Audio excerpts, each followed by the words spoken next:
আসসালামু আলাইকুম।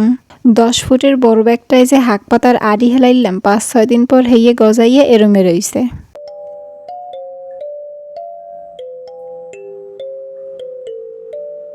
15 দিন পর আরও একটু বড় হইছে। প্রথমে যেইটা দেখছেন হেইটা হইছে যাইয়ে কলমি শাক, আর এইটা হইছে যাইয়ে লাল শাক, এরপরে হইছে পালং শাক।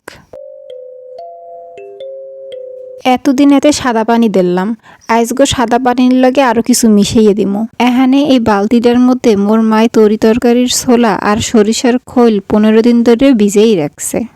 এই পানির দিয়েই আইজগো গাছে পানি দেওয়া হইবে। তো প্রথমে একটু কোন হিট দিয়ে ভালো মতো লাড়ে চেড়ে দিছে, এরপর মগ দিয়ে পানি উড়াইয়ে একটু বালতিতে সেঁকে রাখতে আছে। এই পানি দিমু এর লেগে গতদিন কোনো গাছই পানি দি নাই।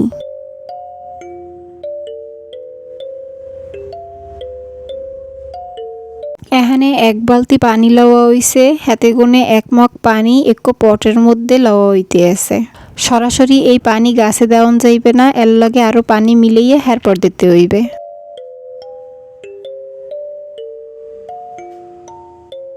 এই 1 পট সাদা পানির লগে 1 মগ খৈলের পানি মিশাইয়ে লইছি।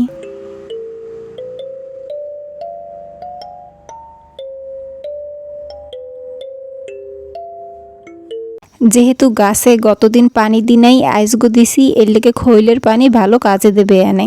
এই পানি এরম করে 10 দিন পর 1 দিন দিলেই হইবে, অতিরিক্ত দিলে গাছ নষ্ট হইয়ে যাইবে।